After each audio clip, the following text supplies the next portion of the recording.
कल्पना कीजिए एक ऐसी जिंदगी जहां आपके सपने केवल सपने नहीं बल्कि हकीकत बनाने की राह पर हो।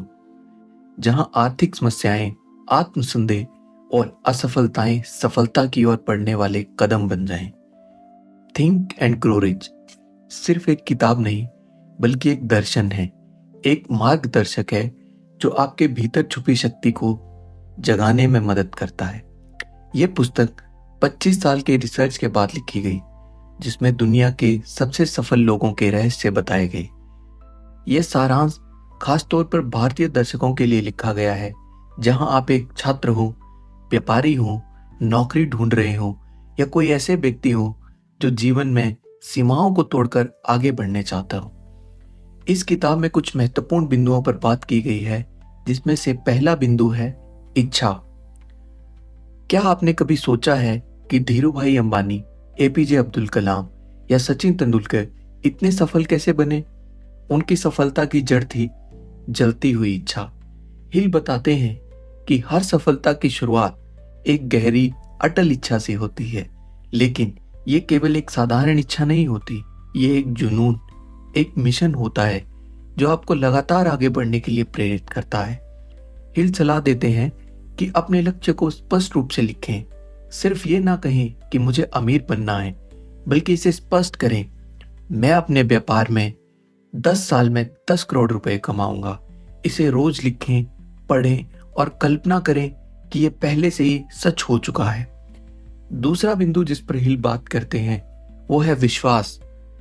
अगर आपको अपने सपनों पर विश्वास नहीं है तो आप उन्हें पूरा कैसे करेंगे? महात्मा गांधी के पास ना कोई सेना थी, ना धन था, ना कोई राजनीतिक ताकत थी, लेकिन उनके पास एक चीज थी, अटूट विश्वास कि भारत स्वतंत्र होगा। यह विश्वास ही उनकी सबसे बड़ी ताकत थी। हिल बताते हैं कि विश्वास ऑटो सुजेशन से विकसित किया जा सकता है। इसका मतलब है कि आप अपने लक्ष्य को रोज जोर से दोहराएं जब तक कि आप दिमाग में उन्हें सच न मानने लगे। जब आप अपने लक्ष्य पर सच्चे विश्वास के साथ काम करते हैं तो पूरा ब्रह्मांड आपको सफल बनाने के लिए काम करता है। तीसरा बिंदु जिस पर हिल बात करते हैं वो है अपने दिमाग को सफलता के लिए प्रशिक्षित करें। हमारा दिमाग एक उपजाऊ भूमि की तरह होता है। जो विचार हम इसमें बोते हैं वही हकीकत बन जाता है। ऑटो सुजेशन का मतलब यह है कि आप अपने सबकॉन्शियस माइंड में सकारात्मक विचार भरें। भारतीय संस्कृति में मंत्रों, प्रार्थनाओं की परंपरा इसी विचार पर आधारित है। अगर आप रोज सुबह उठकर खुद से कहें, मैं सफल हूं, मैं अमीर हूं, मैं शक्तिशाली हूं, तो आपका दिमाग इसी सोच के अनुसार कार्य करेगा और आपको सफलता की ओर ले जाएगा। अगला महत्वपूर्ण बिंदु जिस पर हिल बात करते हैं वे कहते हैं विशेष ज्ञान सफलता की एक कुंजी है। सिर्फ सामान्य ज्ञान होना ही काफी नहीं, बल्कि किसी एक क्षेत्र में महारत हासिल करना जरूरी है। कई बार हम देखते हैं कि ज्यादा पढ़े लिखे लोग आर्थिक रूप से संघर्ष करते रहते हैं, जबकि कुछ स्कूल ड्रॉप आउट जैसे मुकेश अंबानी कामयाब हो जाते हैं। अंतर यह है कि सफल लोग केवल ज्ञान को सही जगह लगाना जानते हैं। हिल कहते हैं कि अगर आप अमीर बनना चाहते हैं तो किसी एक विशेष क्षेत्र में विशेषज्ञ बने। सिर्फ व्यापारी के बारे में ना पढ़ें, बल्कि सफल भारतीय व्यापारियों की रणनीतियों और उनकी असफलताओं से भी सीखें। अगला बिंदु जिस पर हिल बात करते हैं वह है कल्पना, विचारों को धन में बदलना। यह बड़ी सफलता, हर महान आविष्कार पहले सिर्फ एक विचार था।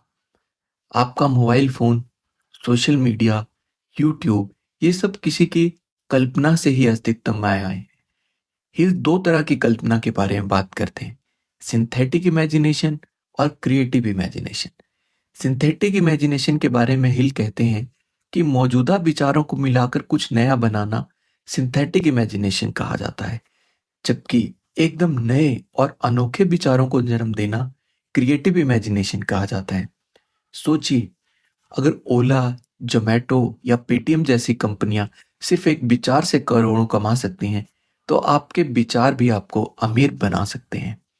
अगला बिंदु जिस पर हिल बात करते हैं वो कहते हैं विचारों को वास्तविकता में बदलना।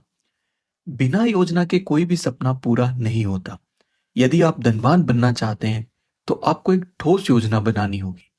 हिल कहते हैं कि एक मास्टरमाइंड ग्रुप बनाइए। ऐसे लोगों के साथ जुड़िए जो आपकी सोच को ऊंचाई तक ले जाएं।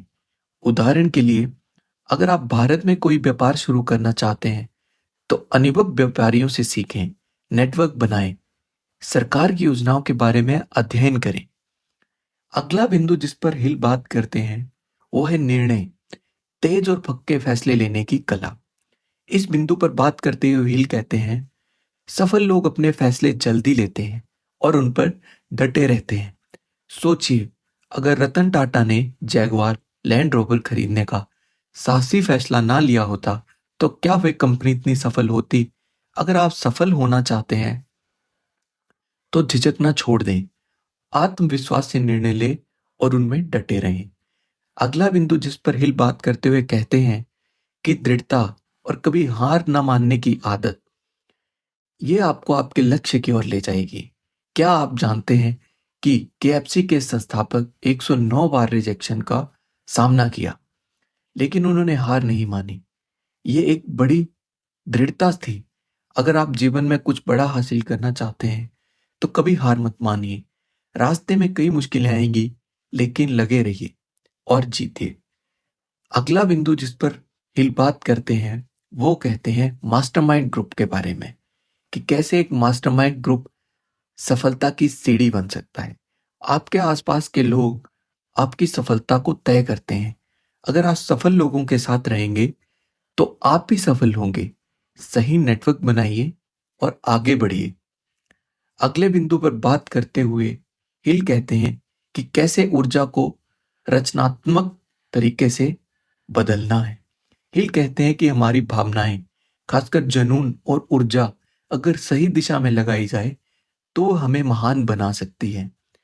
अगले कुछ बिंदुओं पर बात करते हुए हिल कहते हैं कि हमारा मन, अवचेतन मन, वह सब कुछ स्वीकार करता है जो हम इसे बार बार कहते हैं। इसलिए सकारात्मक सोचें और अपने मन की शक्ति का सही उपयोग करें।